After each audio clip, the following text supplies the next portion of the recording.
प्रिय विद्यार्थियों, कई दिन से हम थोड़े से पैसिव रहे और आगे हमने पाठ्यक्रम विशेष रूप से पुस्तकों से जो है लगभग विराम दे दिया। लेकिन अलंकार हमने किए और अलंकार आपको पता है कि कंप्लीट हो गए और आपने उसके बावजूद जो है मेरे पास कंप्लीट करके कॉपी नहीं भेजी। वो देखिए, आप कंप्लीट कीजिए अपनी कॉपी में, साफ़ सुथरा लिखिए और मेरे पास भेजिए। आगे हम बात जो करने जा रहे हैं वो पाठ नंबर 4 है हमारा, विदाई संभाषण। इससे पहले एक पाठ जो है वो हमने अपू के साथ 2.5 साल छोड़ दिया है और उसका छोड़ने का कारण ये है कि कहा जा रहा है कि उसको पाठ्यक्रम से काट दिया गया है। ये प्रारंभिक सूचना है, ये अभी पुख्ता सूचना नहीं है। यदि वो कटता है तो कट ही गया, लेकिन यदि वो रहता है तो उस पाठ को हम बाद में कंप्लीट कर लेंगे। आज हम बात करने जा रहे हैं विदाई संभाषण की, जो पाठ लिखा है बालमुकुंद गुप्त जी ने। और सबसे अच्छी बात यह है कि इनका जन्म हरियाणा में हुआ है। आप 10वीं क्लास पास कर गए और शायद अब तक हरियाणा में जन्मे शायद किसी रचनाकार को आपने ना पढ़ा हो। जो लिखना था वह लिखा गया। अब खुलासा बात यह है कि एक बार शो और ड्यूटी का मुकाबला कीजिए। शिव शंभू की चिट्ठी इनकी रचना है, उसी का ये अंश है। बालमुकुंद गुप्त। अब ध्यान ही रखेंगे आप लोग कि बालमुकुंद गुप्त जी का जो जन्म है वो हुआ 1865 में। नाम ध्यान से देखिए, बालमुकुंद गुप्त, बिंदी का के ऊपर आएगी। ग्राम गुड़ियानी, ज़िला रोहतक, हरियाणा। ये विशेष बात ध्यान रखने की है। रचनाएं आएंगी, उससे पहले जो है प्रमुख संपादन किया इन्होंने अखबार चुनार का, हिंदुस्तान का, हिंदी बंगवासी और भारत मित्र का इन्होंने संपादन किया। और रचनाएं सबसे जो फेमस है, प्रसिद्ध है, वो है शिव शंभू के चिट्ठे और खत, खेल तमाशा। और मृत्यु हो गई इनकी 1907 में। तो हो सकता है कि यदि जीवित रहते तो कोई और हमें रचनाएं देते, लेकिन 1907 में जो है ये स्वर्ग सिधार गए, इस कारण से हमारा ये साथ छोड़ गए। आगे पढ़िए। गुप्त जी की आरंभिक शिक्षा उर्दू में हुई। बाद में उन्होंने हिंदी सीखी। विधिवत शिक्षा मिडिल तक ही प्राप्त की, मगर स्वाध्याय से काफ़ी ज्ञान अर्जित किया। वे खड़ी बोली और आधुनिक हिंदी साहित्य को स्थापित करने वाले लेखकों में से एक थे। उन्हें आधुनिक हिंदी साहित्य को स्थापित करने वाले लेखकों में से एक थे। उन्हें भारतेंदु युग और द्विवेदी युग के बीच की कड़ी के रूप में भी देखा जाता है। बालमुकुंद गुप्त राष्ट्रीय नवजागरण के सक्रिय पत्रकार थे। उस दौर के अन्य पत्रकारों की तरह वे साहित्य सृजन में भी सक्रिय रहे। पत्रकारिता उनके लिए स्वाधीनता संग्राम का हथियार थी। यही कारण है कि उनके लेखन में निर्भीकता पूरी तरह मौजूद है। साथ ही उसमें व्यंग्य विनोद का पुट भी स्पष्ट दिखाई पड़ता है। उन्होंने बांग्ला और संस्कृत की कुछ रचनाओं के अनुवाद भी किए। वे शब्दों के अद्भुत पारखी थे।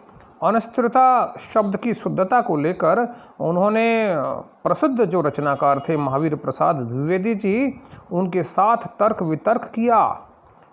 अनिश्चितता शब्द था उसके मामले में लंबी बहस की। इस तरह के अन्य अनेक शब्दों पर भी उन्होंने बहस चलाई, वाद विवाद किया, यानी कि इनको बहुत ज्ञान था। आगे देखिए क्या लिखते हैं। विदाई संभाषण उनकी सर्वाधिक चर्चित कृति कौन सी? शिव शंभू के चिट्ठे का एक अंश है, इसका एक पार्ट है। यह पाठ वायसराय, उस टाइम वायसराय, जिस टाइम पे हमारा देश गुलाम था, तो अंग्रेजी जो वायसराय थे, कौन? कर्जन, लॉर्ड कर्जन, जो कब से कब तक 1899 से 1904 और 1904 से 1905 दो इनके टेन्योर रहे। एक 1899 से 1904 यानी कि 5 साल तक रहे, और उसके बाद जो है 1904 से 1905 1 साल, यानी कि कुल 6 साल रहे। आपसे यहाँ प्रश्न पूछा जाएगा कब से कब तक वो भारत में वायसराय रहे, एक क्वेश्चन। दूसरा क्वेश्चन, कितने साल तक रहे, ये आप ध्यान रखेंगे। उनके शासन में भारतीयों की स्थिति का खुलासा करता है ये पाठ। लॉर्ड कर्जन का जो शासन था, उनके शासन में भारतीयों की क्या स्थिति थी, भारतीयों का क्या हाल था, उसका ये खुलासा करता है। कुल मिलाकर के बहुत बुरी स्थिति थी। ये बहुत तानाशाह व्यक्ति था, बहुत निकम्मा शासक था, और उसी का जो है इन्होंने यहाँ स्पष्टीकरण करने का लेखक ने प्रयास किया है। कहने को उनके शासनकाल में विकास के बहुत सारे कार्य हुए, नए नए आयोग बनाए गए, किंतु उन सब का उद्देश्य शासन में गौरवों का वर्चस्व स्थापित करना था। शासन में, सत्ता में गौरवों का, अंग्रेजों का वर्चस्व का मतलब अधिकार स्थापित करना था, और अधिकार की बजाय कहा जाए एकाधिकार तो ज़्यादा बढ़िया है, और एवं साथ ही साथ देश के संसाधनों का अंग्रेजों के हित में सर्वोत्तम उपयोग करना था। हर स्तर पर कर्जन ने अंग्रेजों का वर्चस्व स्थापित करने की कोशिश की। वे सरकारी निरंकुशता के पक्षधर थे। निरंकुशता होती है तानाशाही, जिसको यू कैन से डिक्टेटरशिप। लिहाजा प्रेस की स्वतंत्रता तक भी उन्होंने प्रतिबंध लगा दिया। प्रेस की स्वतंत्रता तक पर उन्होंने प्रतिबंध लगा दिया। प्रेस का मतलब क्या है? यही कोई प्रिंटिंग प्रेस है, कोई जो है इलेक्ट्रॉनिक मीडिया है, मीडिया के ऊपर भी उन्होंने जो है प्रतिबंध लगा दिया, उनके ऊपर बैन लगा दिया। अंततः काउंसिल में मनपसंद अंग्रेज सदस्य नियुक्त करवाने के मुद्दे पर उन्हें देश विदेश दोनों जगहों पर नीचा देखना पड़ा। क्षुब्ध होकर, दुखी होकर, परेशान होकर उन्होंने इस्तीफा दे दिया और वापस इंग्लैंड चले गए। और हकीकत तो ये थी कि उन्होंने इस्तीफा दिया नहीं, बल्कि इस्तीफा देने की धमकी दी थी कि मैं ये पद छोड़ दूंगा, और इस्तीफा दे दिया और उसको स्वीकार कर लिया गया। उसको ये नहीं कहा गया कि आप यहाँ रहिए। पाठ में भारतीयों की बेबसी का मतलब लाचारी, दुख एवं लाचारी को व्यंग्यात्मक ढंग से लॉर्ड कर्जन की लाचारी से जोड़ने की कोशिश की गई है। साथ ही साथ ये दिखाने की कोशिश की गई है कि शासन के आतताई रूप से, आतताई का मतलब है वही अत्याचारी रूप, खतरनाक रूप, तानाशाही स्वरूप से हर किसी को कष्ट होता है, चाहे वह सामान्य जनता हो या फिर लॉर्ड कर्जन जैसा वायसराय हो। यह उस समय लिखा गया गद्य का नमूना है, प्रोज का नमूना है, जब प्रेस पर पाबंदी का दौर चल रहा था। ऐसी स्थिति में विनोद प्रियता, चुलबुलापन, संजीदगी, नवीन भाषा प्रयोग एवं रवानगी के साथ ही यह एक साहसिक गद्य का नमूना भी है। तो आप ध्यान रखेंगे, लेखक का परिचय जो है अपनी नोटबुक में नोट करेंगे, उसी प्रकार से पॉइंट्स बना करके सबसे पहले जो है नाम लिखेंगे आप अंडरलाइन करके, उसके बाद जो है आप उनका जन्म और शिक्षा, उसके बाद जो है उसी में मृत्यु आ जाएगी, फिर उसके बाद रचनाएं, संपादन, साहित्यिक विशेषताएं और भाषा शैली। ये 4-5 पॉइंट्स बनते हैं। पेपर में आपके में लेखक परिचय आता है, +2 में कवि परिचय आता है, ये आप ध्यान रखेंगे। विदाई संभाषण, जिसको इंग्लिश में कहते हैं farewell speech, you can say farewell speech.